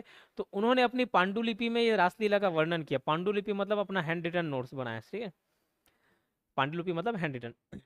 तो उसमें इन्होंने जो चीज़ को वर्णन किया है उसी चीज़ को नाटकीय रूपांतरण दे दिया जाता है, किसमें, रहस्य में। दो टाइप का रहस्य होता है, डिटेल में देखेंगे, पहले एक ओवरव्यू दे देता हूँ। दो टाइप का रहस्य होता है, एक खड़े साज, एक बैठे साज। तो जो खड़े साज है वो छत्तीसगढ़ में हर जगह प्रचलित है, और जो बैठे साज है जिसको रतनपुरिया रहस्य भी बोला जाता है, नाम से क्लियर है, रतनपुरिया मतलब कहाँ होता होगा, रतनपुर बिलासपुर।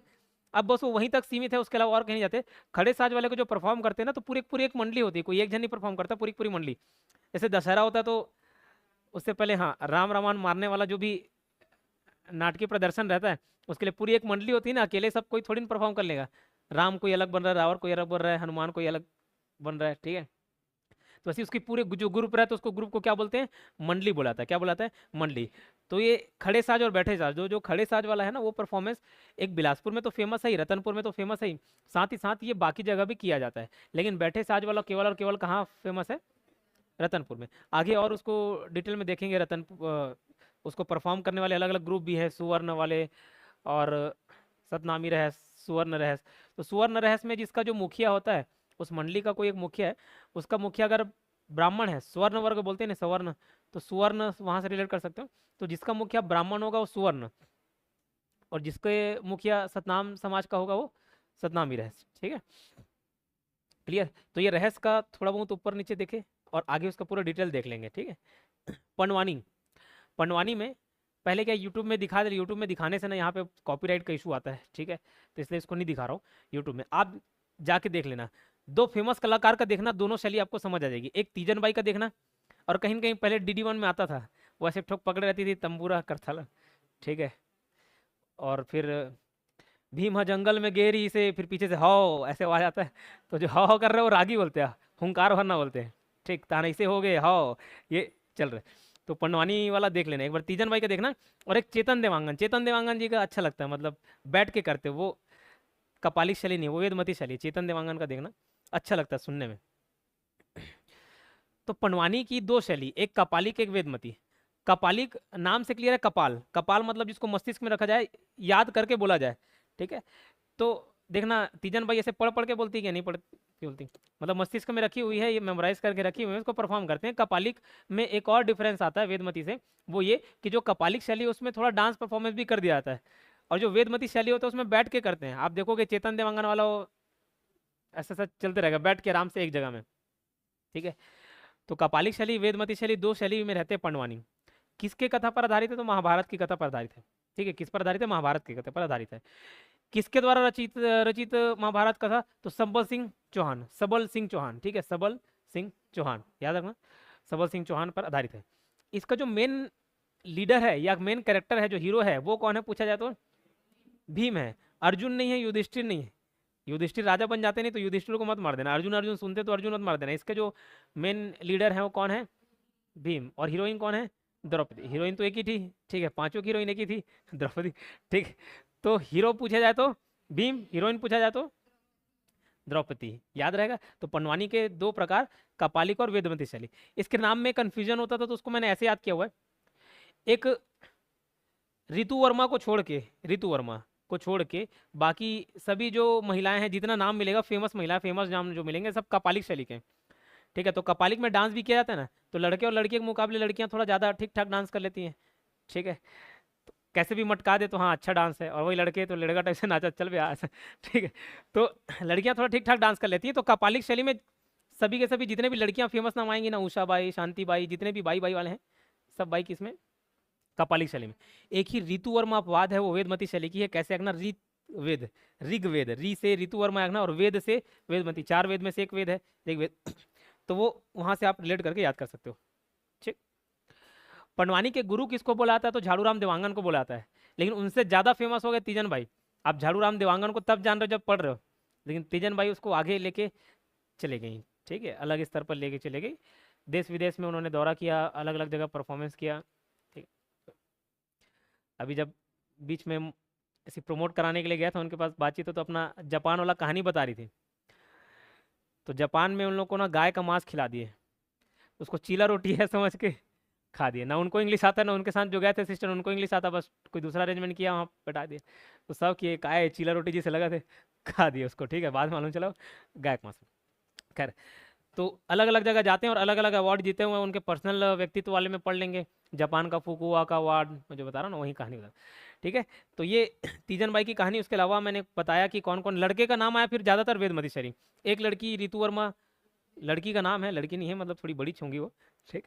तो ऐसे याद रख लेना, वो वेदमती शैली। बाकी ठीक, पंडवानी में किसी प्रकार की कोई समस्या नहीं, ठीक है। फिर आगे देखेंगे कौन कौन सा यूज होता है इंस्ट्रूमेंट। जनक, झाड़ूराम देवांगन, जनक वाला तो पॉइंट नहीं मिलता, बस उसके गुरु बोले आते हैं। पंडवानी के जनक जैसा तो पॉइंट नहीं मिला, पंडवानी के गुरु जरूर मिलते हैं। क्या बोल रहे हो? झाड़ूराम देवांगन, सबल सिंह चौहान, सबल सिंह चौहान ये इसमें है, यहाँ पे ये देखो, आपको लिखना ना पड़े करके मैंने यहाँ पे लिखा हुआ है, ठीक है। तो अभी आएगा आएगा, ठीक है। माओ पाटा, माओ पाटा जब मैं लोक कला संस्कृति पढ़ा रहा था, जनजाति का टॉपिक था बट लोक कला संस्कृति के अंतर्गत उसको हम लोग पढ़े हैं, लोक नृत्य के अंतर्गत। तो माओ वाओ माओ करके कब चिल्लाओगे? दाई वो माओ, शिकार है ना, कोई उड़ता तीर आके लग गया, आपका शिकार हो गया। आप शिकार करने गए थे लेकिन शिकार हो गए, तो दाई वो माओ चिल्लाओगे। तो माओ माओ करके क्या था? शिकार नृत्य था। एक घोटुल पाटा मृत्यु वाला हो गया, ये शिकार वाला नृत्य बताया था नहीं बताया था। तो वो लोक नृत्य में भी शामिल है और लोक नाट्य में भी शामिल है। अब लोक नाट्य मतलब पूरा जो कहानी रहता है उसको क्या बताया, नाटकीय रूपांतरण देते हैं, एक्टिंग करके बताते हैं। तो क्या होता है, हर किसी की आदत है, हर इंसान की आदत है कुछ भी चीज़ को बढ़ा चढ़ा के बताना। मैं वहाँ गया, उससे लड़ाई झगड़ा हुआ, ऐसा मारा, खुदा खुदा मारा, ऐसे बता दें, भले वो मार खा गया हो, लेकिन जब दूसरे को बताया तो थोड़ा बढ़ा चढ़ा के बताते नहीं। तो माओ पाटा भी क्या, एक शिकार नृत्य है। तो शिकार में जाने से पहले की जो तैयारी है, फिर शिकार में जो जाते हैं, फिर कैसे शिकार करते हैं, फिर उसको लेके आते हैं, उसको पूरा मंच में दर्शाया जाता है, दिखाया जाता है कि उसको कैसे परफॉर्मेंस है, बढ़ा चढ़ा के थोड़ा एक्टिंग कर करके दिखाया। वहाँ अकेले ऐसे शेर का ऐसे फाड़ दिया, तो वो सब चलता है उसमें, ठीक है। तो वही माओ पाटा है, शिकार संबंधी है। कौन सी जाति? मुड़िया माटा, मुड़िया और माड़िया दोनों बताया। पाटा जहाँ दिख गया मतलब क्या मारोगे? मुड़िया और माड़िया। लेकिन व्यापम के एग्जाम में मुड़िया भी दे दिया था, माड़िया भी दे दिया था, और एक ही चुनना था। मुड़िया, माड़िया, भतरा और ऐसे 4 अलग अलग जनजाति देती है, एक ही चुनना था। तो आंसर में उसमें माड़िया लिया, और ऐसे मुड़िया और माड़िया दोनों करता है, ठीक है। जहाँ पाटा दिख गया मतलब मुड़िया संबंधित है, और कई बार मुड़िया से संबंधित माड़िया भी ले लेते हैं, लेकिन माड़िया आपको आंसर में लेना है, ठीक है। चल, नाचा। अब ये नाचा क्या है, तो मॉडर्न हिस्ट्री जब पढ़े होगे तो भास्कर पंत के बारे में देखे होगे, ठीक। यहाँ आक्रमण करने आए थे रघुजी प्रथम, ठीक। नहीं पढ़े होगे तो बताता हूँ उसकी कहानी। यहाँ पे छत्तीसगढ़ में आज से 1741 के आसपास की बात है, 1741-40 की बात है, मतलब लगभग 250 साल हो गए समझ, हाँ। तो उस समय नागपुर में भोसला वंश का शासक चलता था। ये भोसला वंश कौन, ये लोग मराठे थे। तो जब शिवाजी थे तो मराठे एक थे, बाद में नहीं बढ़ गए, नागपुर के भोसला, इंदौर के होलकर, तो ऐसे अलग अलग बढ़ गए थे, ठीक है। तो जो नागपुर का भोसला वंश था, जो नागपुर महाराष्ट्र वाले एरिया में जिनका कब्जा था, तो ये लोग पावरफुल थे, ठीक। अब ये लड़ने जा रहा था कहाँ, बंगाल, और बंगाल में भी कहाँ, मुर्शिद कुली खां से लड़ने जा रहा था। अब मुर्शिद कुली खां कौन, औरंगजेब ने उसको बना के भेजा था वहाँ का गवर्नर। बाद में जब औरंगजेब मर जाता है तो अपने आप को स्वतंत्र घोषित कर लेता है, ठीक है। तो मराठे काफ़ी ज़्यादा पावरफुल थे। औरंगजेब के बाद जो दबदबा था भारत में वो मराठों का था। भले गद्दी पर मुगल बादशाहों का नाम मिलता है, लेकिन इतना पावरफुल हो गए थे मराठे कि वहाँ दिल्ली में जाके उनको लाल किला खाली करने को बोल दिए, ठीक है। मार पीट के चेथी 2 झापड़ लगा के वापस आ गए, इतने पावरफुल हो गए थे। इतने पावरफुल हो गए थे कि फिर वो अहमद साहब दाली बेचारा पंजाब में अपने एक व्यक्ति को भेजा हुआ था, ठीक है, उसको निष्कासित कर दिया, भैया तुम यहाँ से निकलो, मराठा कहाँ नीचे और कहाँ ऊपर। इसलिए अहमद साहब दाली आया ना, भैया अब तुम्हारा बहुत ज़्यादा हो गया, ठीक। तब लड़ाई झगड़ा हुआ, और लड़ाई झगड़ा करने भी कहाँ चले गए, ऊपर चले गए।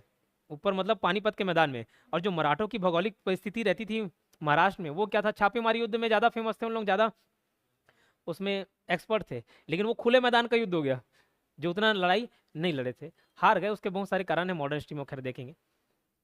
तो वैसे ही ना बंगाल में भी दौरा करने जा रहे थे लोग। बंगाल मुर्शिद कुली खां वहां पे शासन था, ये आपका इंडिया,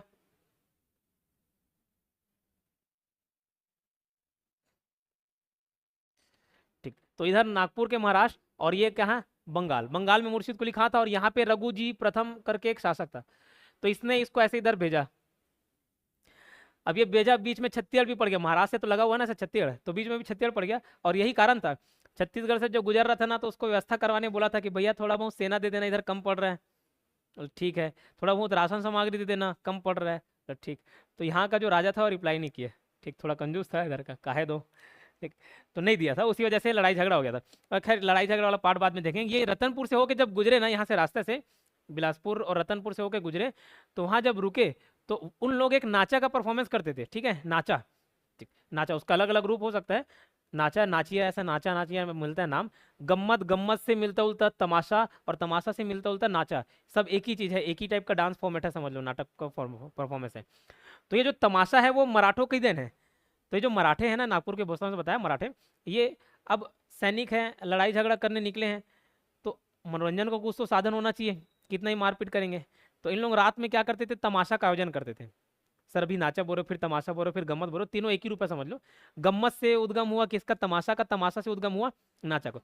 तो जब ये रतनपुर में रुके तो वहाँ इस प्रकार का तमाशा है, इस तमाशा टाइप का तमाशा किया इन लोग ये, लेकिन ये तमाशा दूसरे को पसंद आ गया। बाकी आसपास के लोग देख रहे हैं भैया अच्छा मजा आ रहा है देखने में, करने में, इसको फिर यहाँ के लोग भी करना चालू कर दिए नाचा को, ठीक है, नाचा है तमाशा को।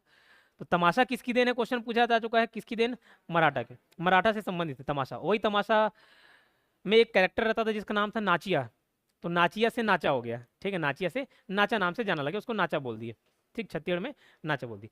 तो वो जो परफॉर्मेंस किए ये यहाँ छत्तीसगढ़ में हुआ, और उसको पसंद किया जाने लगा, और वहीं फिर छत्तीसगढ़ में भी चालू हो गया, ठीक। तो इसका उद्गम 250-250 साल पहले से ही हुआ है, समझ लो, ठीक है। अब इसमें महिलाएं रहती हैं कि पुरुष रहते हैं, केवल अगर पूछा है तो केवल और केवल पुरुष। तो जो महिला का रोल भी परफॉर्म करना होता है ना, वो भी पुरुष महिला वाला वेशभूषा धारण करके कर लेता है। क्यों महिला नहीं रहती, तो याद करो भैया, लड़ाई झगड़े करने जा रहे तो महिलाओं को तो लेके नहीं जाते लड़ाई झगड़े में, है नहीं। वो बोले ये तो घर में ही लड़ाई झगड़ा कर लेती हैं, बाहर और क्या लेके जाए, ठीक है। तो महिलाओं को नहीं जाते, तो उस तरीके से आप याद रखना कि महिलाएं इसमें शामिल नहीं होती। महिलाएं की वेशभूषा भी कौन धारण कर लेता है, पुरुष वही नाच देता है, ठीक है। तो वो क्या हो गया, नाचा। नाचा के बारे में फिर आगे पढ़ेंगे। ये देखो स्त्री का भेष जो धारण किया रहता है उसको नाचिया बोलते हैं, नाचिया या नाचिया, वहीं से नाचा हो गया। भतरानाथ या उड़िया नाट, तो ये भी बोला था कि तो भतरानाट एक भरत मुनि थे, उसके आधार पर महाभारत की नाट्य शास्त्र पर आधारित भरत मुनि की नाट्य शास्त्र की बातें इनमें शामिल है। तो वहां से भी भद्रनाट्य आप याद कर सकते हो। और भतरा जनजाति मैंने बताया था कि पुरुषोत्तम देव के टाइम में उड़ीसा गए हुए थे तो उनको भद्र बोला गया, भद्र से भतरा हो गया, ये बताया था क्या? पॉइंट याद आ रहा है? ठीक, तो भतरानाट्य जिसमें उड़िया कल्चर देखने को मिलता है, ठीक है, किसमें? भतरानाट्य में। तो उसी से संबंधित है, कौन सा नाट्य? भतरानाट्य। ठीक। खम्बस्वांग, ये खम्बस्वांग कोरकू जनजाति के द्वारा किया था ये नाट्य। एक देवता है मेघनाथ, मेघनाथ पर्व भी मनाते, बताया था लास्ट में, फाल्गुन मेघनाथ पर्व। तो मेघनाथ पर्व, मेघनाथ देवता किसको माने? वो 4 ठोक लकड़ी खंबा रहता है, ऊपर से ऐसे गोल में बना देते हैं, तो वही मेघनाथ देवता है, समझ लो। तो वो गोड़ जनजाति के भी देवता हैं, कोरकू के भी देवता हैं, इनके मुख्य देवता हैं किनके? गोड़ के और कोरकू के। तो वही खंबा गाड़ते, खंबा 4 ठोक ऐसे लकड़ी टाइप का खंबा रहेगा, बीच में ऊपर ऐसे सर्कल बना रहता है, वही मेघनाथ देवता है, उन्हीं को ये समर्पित ये डांस है। कौन सा? खंबा सॉन्ग, नाम से क्लियर है, खंब मतलब खंबा, और खंबा 4 खंबा मेघनाथ, याद रखिएगा, ठीक है। फिर दही कांदो, तो ये दही कांदो जन्माष्टमी, ये किसके ऊपर आधारित होगा? नाम से क्लियर है, कृष्ण भगवान का। तो जो उनका लीला था बचपन का, जो शरारत थी, वो सब इसमें दर्शाया जाता है, ठीक है। यही है पूरा क्या? लोकनाट्य। अब इसके अंतर्गत पॉइंट पढ़ लेते हैं। ऊपर ऊपर से पूछता है व्यापम और पीएससी में, लेकिन अब थोड़ा सा डिटेल में लिख दिया हूँ, कब उनकी मंशा बदल दी जाए और ऊपर पूछ दे। रहस्य, ये छत्तीसगढ़ से नहीं आया है, तो कहाँ से आया? यूपी से आया है, ठीक है। रहस्य जो है छत्तीसगढ़ से नहीं आया, कहाँ से? यूपी से आया है। तो यह कृष्ण और राधा की रासलीला पर आधारित है, बता चुका हूँ। ये रतनपुर बिलासपुर में प्रसिद्ध है, ये भी बता चुका। रहस्य का आयोजन किस पर आधारित है? तो बाबूराम के द्वारा जो तैयार किया गया था पांडुलिपि, उसके आधार पर इसको किया जाता है। कितने प्रकार है? 2 प्रकार हैं, एक खड़े साज और एक बैठे साज। एक खड़े साज और एक बैठे साज। जो खड़े साज है वो छत्तीसगढ़ में प्रचलित है, जो बैठे साज है वो भी छत्तीसगढ़ में प्रचलित है, लेकिन एक ही जगह, रतनपुर बिलासपुर में। रतनपुर देगा तो रतनपुर, बिलासपुर देगा तो बिलासपुर। और उसी को ही, बैठे साज को ही, रतनपुरिया रहस्य भी बुलाता है। क्या रहस्य? रतनपुरिया, क्योंकि केवल रतनपुर तक सीमित है, ठीक है। अब ये जो खड़े साज है ये भी 2 प्रकार के हैं, खड़े साज है वो भी 2 प्रकार के हैं। खड़े साज, बैठे साज, खड़े साज और बैठे साज, ये खड़े साज में भी 2 प्रकार के हैं। एक को बोला था सुवर्ण रहस्य, दूसरे को बोला सतनामी रहस्य। सतनामी में लास्ट में नाम ना आ रहा है, ये नाम में बस 9 है, लेकिन चलता 10 दिन है। और जो सुवर्ण रहस्य ये 9 दिन चलता है, ठीक है। सुवर्ण रहस्य 9 दिन और सतनामी रहस्य 10 दिन। इसको 9-10 दिन इसलिए लिखा है क्योंकि पूछा गया क्वेश्चन, ठीक। तो 10 दिन याद रखना, कब ये पूछ दे। तो सतनामी रहस्य कितने दिन चलता है? पूछा जा चुका है क्वेश्चन, 10 दिन। और सुवर्ण रहस्य 9 दिन तक चलता है। इसके जो प्रमुख होते हैं, ब्राह्मण रहते हैं, सुवर्ण से याद कर सकते हो, सतनामी वाले, सतनामी समाज का पढ़ा लिखा व्यक्ति। इसके लिए पढ़ा लिखा होना आवश्यक नहीं है, लेकिन इसके लिए ये नियम रख दिया जाता है कि जो भी उस मंडली का प्रमुख होगा, जो प्रमुख बनेगा, उसके उस व्यक्ति को क्या होना चाहिए? पढ़ा लिखा होना चाहिए। किस केस में? सतनामी रहस्य में। तो अलग अलग समाज के लोग करते हैं उसको, ठीक। और ये जो मंडली प्रमुख होता है ना, जो हेड है, जिसमें बताया कि ये पढ़ा लिखा होना चाहिए, इसमें नहीं होगा तो भी चलेगा, उसको क्या बोला जाता है? व्यास। जो मंडली है, जैसे लीडर है हम लोग, कोई टीम हो गया तो कैप्टन बोल देते हैं, तो वैसे ही वो कैप्टन ना बोल के क्या बोलता जाता है? व्यास। ये बैठे साथ लगभग विलुप्त हो गया, अभी कहाँ चल रहा है? सिर्फ और सिर्फ रतनपुर में चल रहा है, उसको रतनपुर रहस्य भी बुलाता है।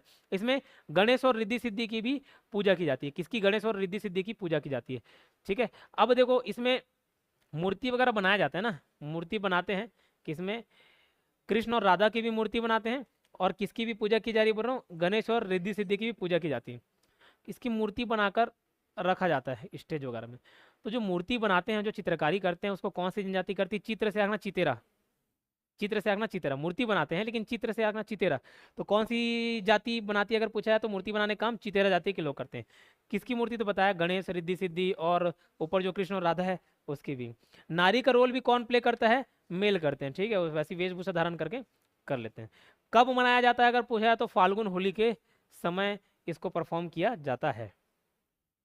और ये मंडली लोग जो है ना, घूम घूम के अलग अलग जगह परफॉर्म करते हैं। कोई बुला लिया कि हाँ भाई यहाँ परफॉर्मेंस देना, तो परफॉर्म करते हैं। पंडवानी 2 प्रकार की शैली, एक वेदमती, कपाली। कपाली बताया खड़े होकर किया था, सिंगिंग प्लस डांसिंग दोनों चलता है, और बैठकर वेदमती वाले को किया जाता है ना। झाड़ूराम देवांगन को पंडवानी के गुरु बुलाते हैं। फिर ये पूनाराम निषाद, ये वेदमती शैली वाले हैं। चेतन देवांगन वेदमती शैली वाले। ऋतु वर्मा वेदमती शैली वाली। कपालिक में Teejan Bai, Usha by, Shanti by, ये सारे बाई बाई जो हैं, उसमें नाम नहीं मिला है, लेकिन बाई बाई करके पूरे नाम है, ठीक है। पंडवानी की कथाएं किसके रचना पर आधारित है पूछा है? सबर सिंह चौहान। इसके नायक भीम और नायकी जो है वो द्रौपदी, नायक भीम और द्रौपदी हीरोइन, ठीक है। किसके द्वारा किया जाता है? तो प्रधान और देवार जाति द्वारा, ठीक है। प्रधान और देवार जाति द्वारा। अब ये जो प्रधान जाति के लोग हैं, प्रधान जनजाति के लोग हैं, वो कौन सी वाद्य यंत्र पकड़ते हैं? किंकिनी। थोड़ा सा बदलाव जरूर आ जाता है, कोई तंबूरा करतार पकड़ लिया, कोई किंकिनी, रुंझू, जो लिखा हुआ है किताबों में, जो कल्चर के हिसाब से चले आ रहा है, उसके हिसाब से प्रधान जनजाति जो यूज करते हैं वो क्या है? किंकिनी वाद्य यंत्र। और जो देवार यूज करते हैं उसको क्या बोला जाता है? रुंझू।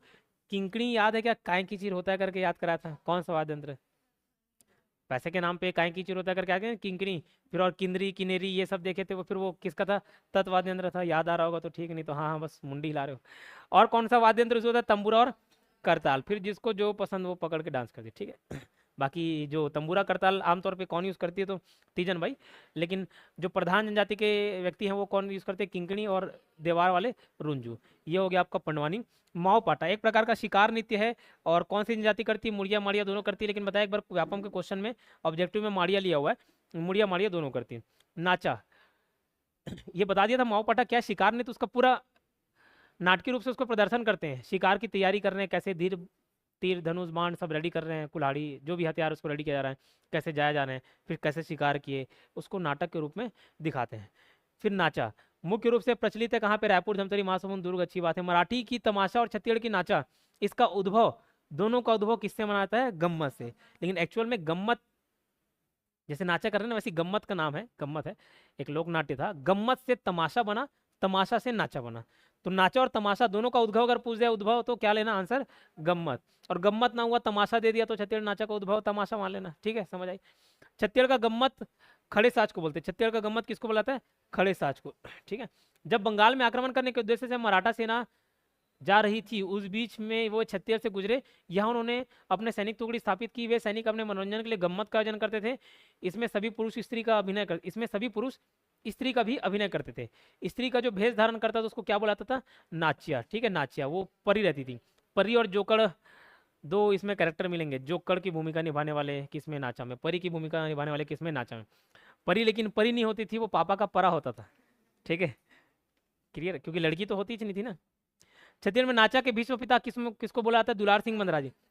जब व्यक्तित्व देख रहे थे छत्तीसगढ़ के व्यक्तित्व लोक कला से संबंधित, दाऊ दुलार सिंह मंदराजी आए थे नाचा के भीष्म पितामह। रामचंद्र देशमुख आए थे, छत्तीसगढ़ लोक कला के उद्धारक। और लोक कला के पुजारी महासिंह चंद्राकर। याद आ रहा है? तो उसमें ये बता चुका हूँ, दुलार सिंह मंदराजी। भतरानाट उड़िया नाथ, ये उड़ीसा से प्रभावित है। भतरा जनजाति द्वारा किया जाता है। नाम से क्लियर है, भतरा तो कौन करेगी? भतरा जनजाति। महाभारत के नाट्य शास्त्र पर आधारित भरत मुनि की नाट्य शास्त्र की बातें शामिल है। इसकी शुरुआत जब कैसे की जाती है अगर पूछा तो गणेश और सरस्वती की पूजा करके। इसमें भी केवल पुरुष भाग लेते हैं। आयोजन की तिथि गांव का मुखिया हाट बाजार में तय करता है। हाट बाजार में तय करता है। आयोजन कब किया जाता है अगर पूछा है तो धान की फसल कटने के बाद। फिर खम्ब स्वांग किसके द्वारा की जाती है? कोरकू जनजाति के द्वारा। कब किया जाता है? तो क्वार महीने के समय। ठीक है, क्वार नवरात्रि के समय। इसके संबंधित देवता कौन है पूछा तो मेघनाथ। ये मेघनाथ इनके भी देवता हैं, कोरकू जनजाति के और गोड़ जनजाति के भी देवता हैं। खंबा गड़ाकर नृत्य करते हैं, वो मेघनाथ देवता का स्वरूप है, समझ लो। दही कांदो कब किया था? जन्माष्टमी के दिन। ये कृष्ण भगवान का इसमें लीला दिखाई जाती है। ठीक है, ये आपका लोक कला संस्कृति वाला पाठ खत्म। कितना मिनट?